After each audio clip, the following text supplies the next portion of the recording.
Аккуратно пожалуйста. Прикинь, никаких вот ни комаров нет, ничего. У нас, если бы такое место в Сибири, тебя бы съели эти заживо разумеется. Нифига там вообще. Просто.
Итак, мы запланировали экспедицию в Кадорское ущелье, чтобы увидеть красоты главного Кавказского хребта максимально близко с его южного склона.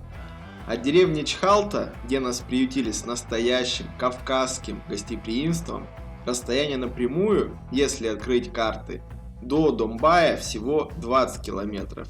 Ну а до вершины Домбай-Ульген около 10. Поэтому виды должны быть потрясающие. Также одной из главных и приоритетных задач нашей экспедиции – это посещение высокогорного озера Гуараб. Оно находится на высоте более 2200 метров. Ну и также немного форелевой рыбалки, раз уж мы взяли все необходимые снасти с собой.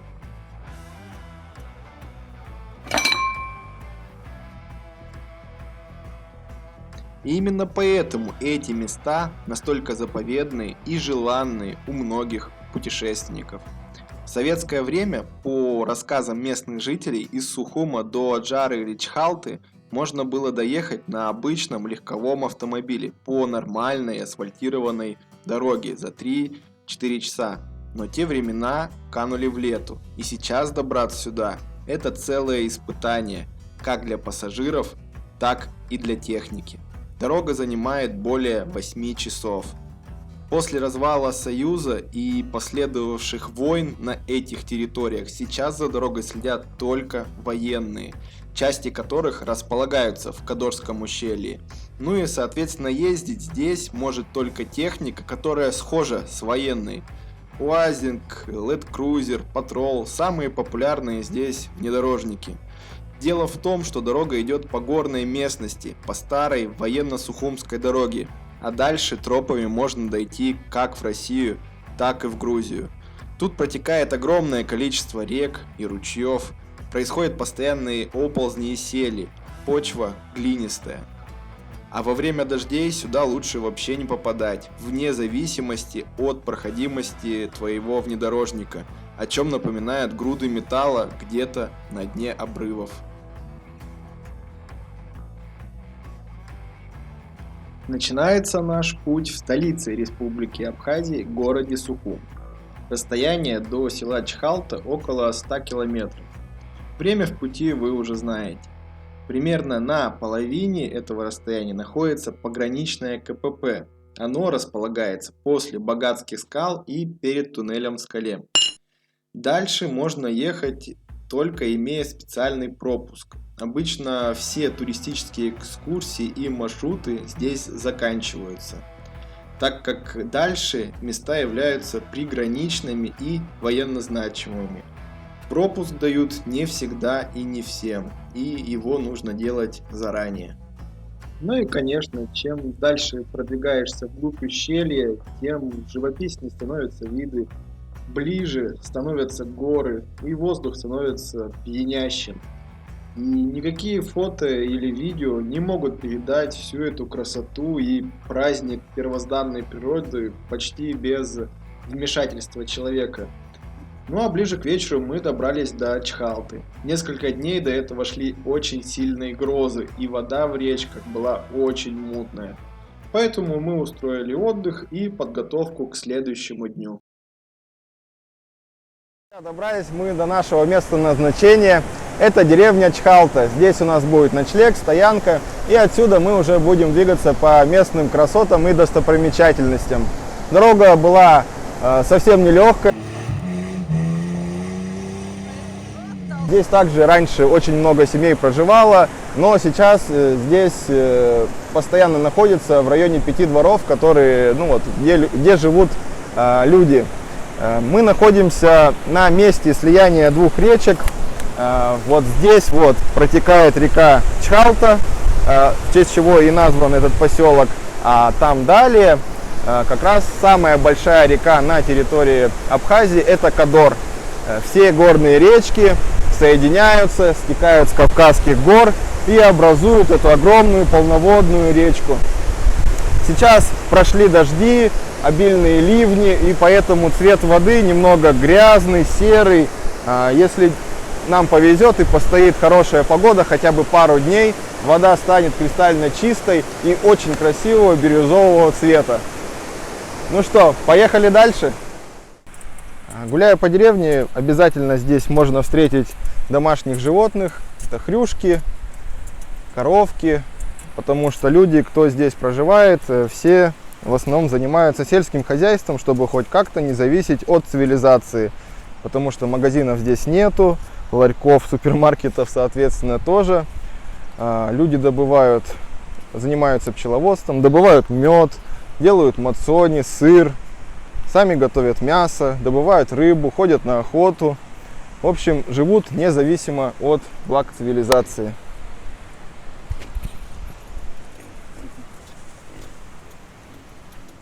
Друзья, сейчас мы находимся в центре этого поселка, где мы проживаем. К сожалению, он очень сильно пострадал после 2008 года. Сзади меня находится школа. Можно видеть как раз следы попадания снарядов, от пуль и эти разрушения. Также здесь, вот здесь на горе мы поднимались, находится очень старая церковь. Брали известняк, из которого она построена, на лабораторные анализы. И этот известняк, его возраст примерно 4-6 век. Что, друзья, с этой точки мы и отправимся на высокогорное озеро Гуараб. Но вообще хотелось бы немного сказать об этом месте. Огромное удовольствие вызывает нахождение здесь, в окружении этих гор, огромного количества зелени. Кругом протекают большое количество горных рек, текут нарзанные источники, родники. Находиться здесь и дышать этим воздухом — огромное удовольствие, особенно для людей, как мы, которые приехали из города. Поэтому сейчас мы будем ехать и пытаться передать вам всю красоту здешней природы.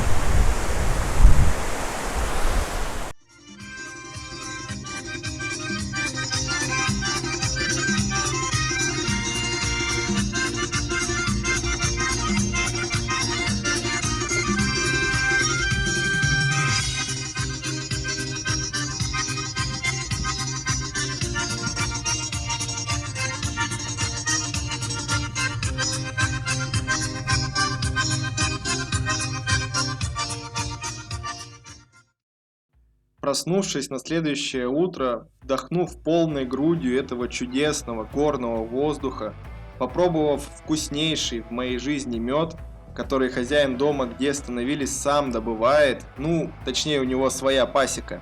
Ведь тут кругом растут липы и каштаны, главные медоносы, и этот натуральный горный мед — это какое-то непередаваемое гастрономическое удовольствие.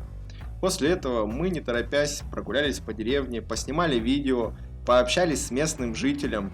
К моему стыду, я лично раньше и не знал о таком народе, как сваны. После возвращения домой я, конечно, углубился в этот вопрос. И Сванетия стала одним из пунктов в моем рейтинге, где я хотел бы побывать в будущем. Ну а после обеда мы уже выдвинулись на озеро Гуараб, по пути облавливая красивые и перспективные места, но с погодой нам очень сильно не повезло.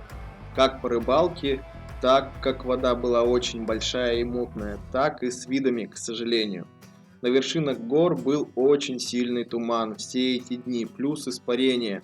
После сильных дождей солнышко начало хорошо пригревать и, соответственно, все это полетело вверх. Поэтому, кто ждет красивых видов заснеженных шапок Кавказских гор, к сожалению, это в другой раз. Но дорога и без того очень красивая. Мы ехали в ущелье и вдоль реки Чхалта, постоянно пересекая ее и двигаясь то по левому берегу, то по правому. Эти места по-настоящему дикие, и дальше по этому маршруту никто не проживает. И единственные люди здесь это база отдыха Ацгара, которая находится у подножия горного озера Гуараб.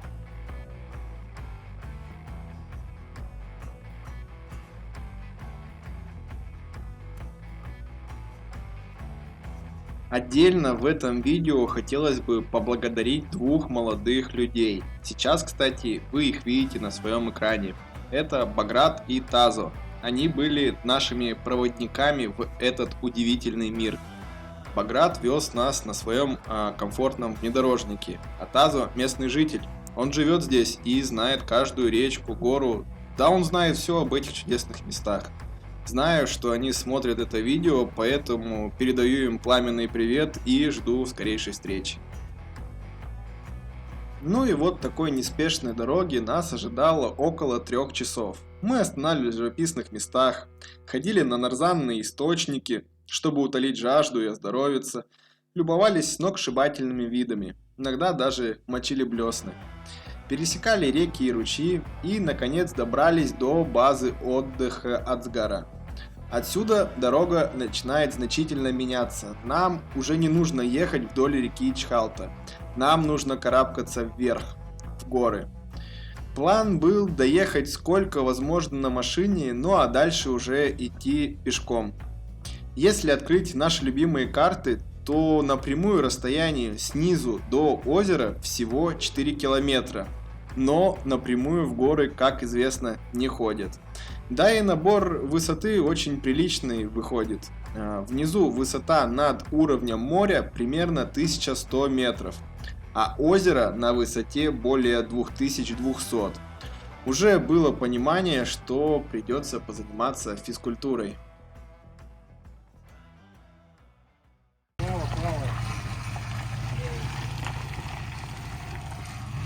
Еще, да, еще дал бы там развернул. Но он в этой. Ну, лево. Смотря откуда смотреть, да. Ну, Баграду лево. Ну, хорошо подняли. Мы уверенно штурмовали гору, поражаясь проходимости Nissan Pathfinder. Брали один участок за другим. Проехали, я думаю, около 1,5-2 километров. Но впереди нас ждал непреодолимая преграда. Как сказал Таза, в этом месте выходит из-под земли то ли родник, то ли ключ. И вкупе с глиной тут постоянная каша, плюс очень серьезный уклон и вдобавок поворот. После попытки штурма этого участка было принято решение идти уже пешком и любоваться природой. Мы и так целый день в машине ехали, пора бы уже и размяться. Поэтому мы взяли спиннинги, приманки и все необходимое и отправились покорять Гуараб. Таза сказал, что мы и так очень-очень хорошо поднялись. Ну а впереди нас ждало все самое красивое и интересное. На вопрос нашим проводникам, сколько еще идти, они все время весело отшучивались и говорили, что мы уже прошли больше половины, что идти нам осталось буквально минут 15, что вершина уже вон за той горой. И по прошествии этого промежутка ситуация повторялась. В общем, все для сохранения боевого позитивного расположения духа. Выбравшись из леса, мы попали на альпийские луга, и это был июль месяц. Цвел желтый рододендрон и сотни других цветов, которые, как мне казались, я видел впервые раз в жизни. Туман становился временами как молоко, и мы ощущали себя ежиками. То наоборот, он почти рассеивался, и было даже видно голубое небо, даря надежду на незабываемые виды на самом озере.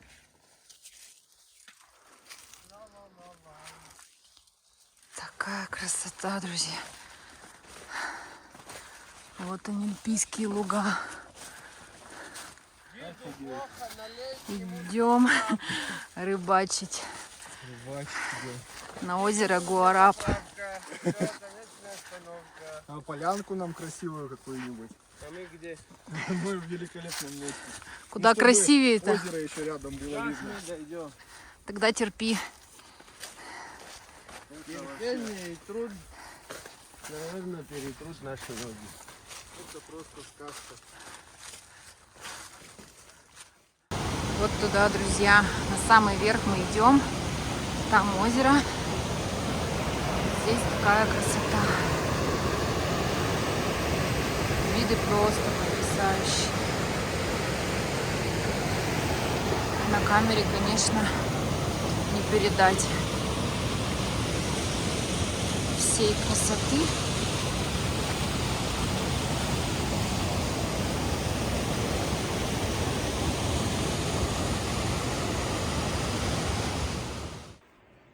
Ну что, друзья, вот мы наконец-то добрались до нашей конечной точки горного озера Гуараб, которое располагается на высоте более 2000 метров. Здесь великолепная просто погода, природа, извиняюсь, погода нас немного подвела. Здесь очень густой туман, не видно, к сожалению, всей красоты. Тут кругом еще, сейчас июль месяц, лежит снег, и видно вершины Кавказских гор. Будем надеяться сейчас, что туман рассеется, мы сможем вам показать всю красоту этого великолепного озера. И мы как-то увлеклись созерцанием этих видов и рыбалкой. И когда туман рассеивался, мы пытались сделать красивые фотографии. Поэтому видео без тумана мало, больше осталось красивых фотографий. Что касается рыбалки, то мы поймали около 8 форелек, и все они были отпущены в родную стихию. Размер был стандартный, как на видео. По поводу снастей, это были обычные колебалки для ультралайта, воблеры с Алиэкспресс массой до 5 грамм и резина. Мне больше всего фартило на воблеров. Мы провели на озере около 2 часов, и, к всеобщему сожалению, нужно было выбираться оттуда, чтобы было еще светло.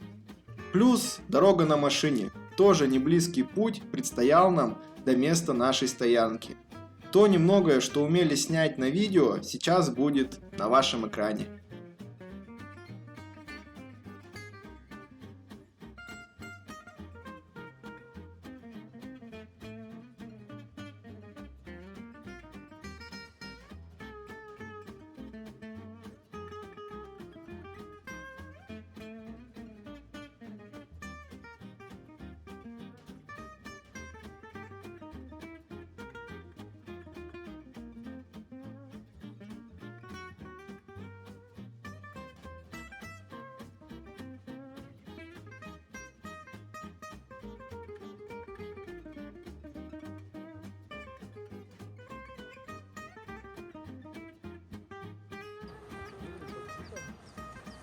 Товарищ главный рыбак. Ты? Я первый раз. Нифига тут красиво, если когда видно все. Да, вот такой вот красоте мы ловим форель на озере. Ой, снег этот, туман. Дуй сильней.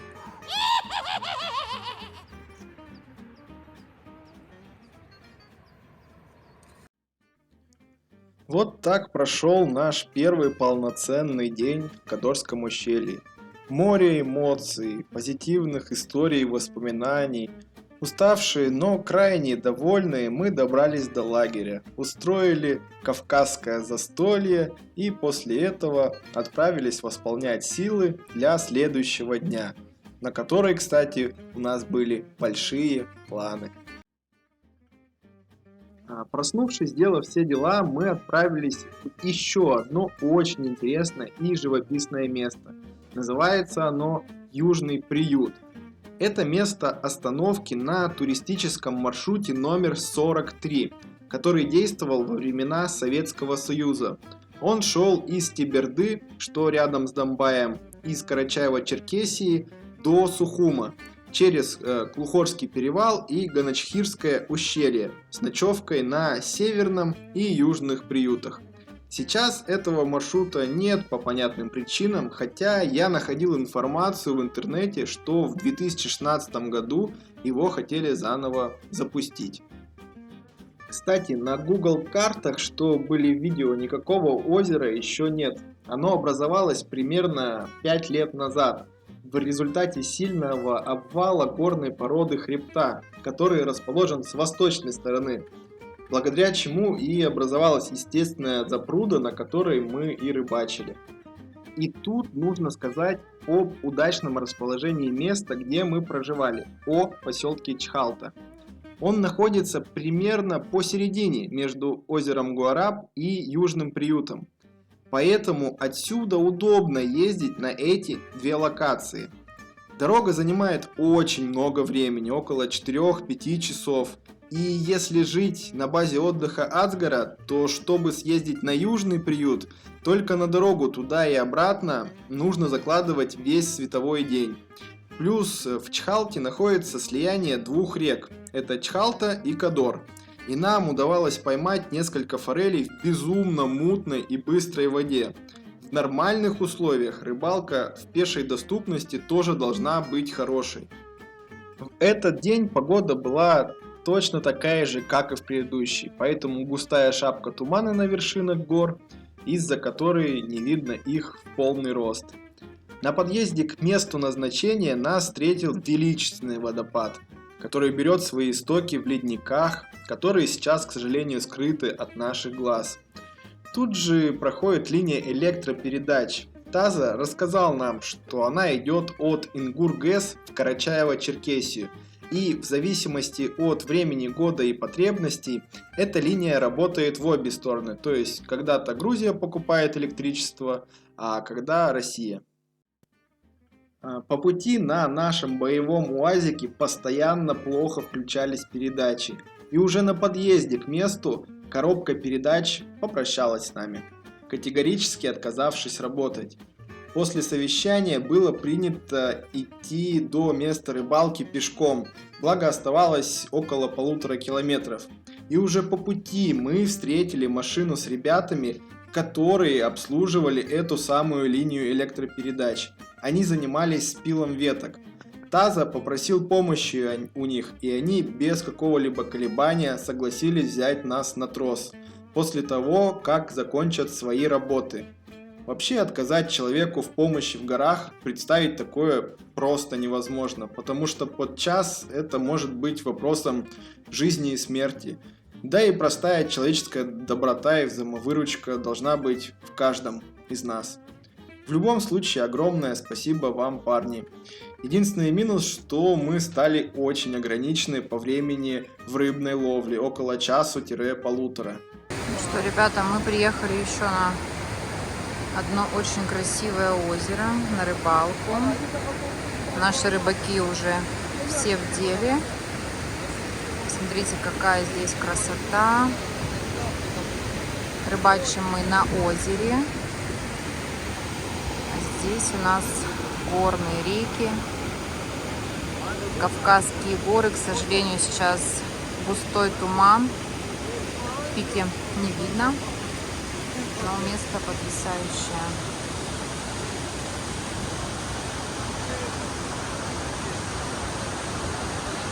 Обалденно красиво здесь. ловим форель.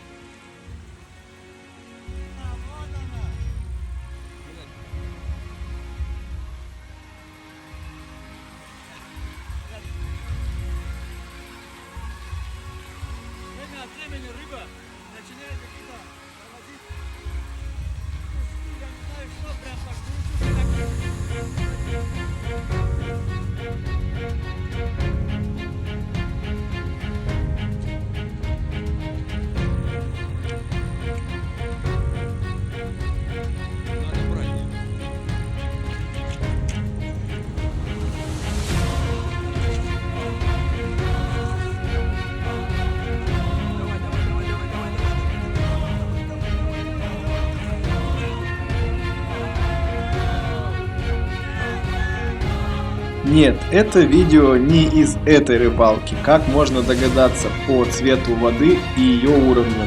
Но место то же самое. На видео мужчина, которого зовут Эраст. И я хочу сказать ему огромное человеческое спасибо. Это именно он сделал возможным, чтобы мы оказались в этих сказочных местах.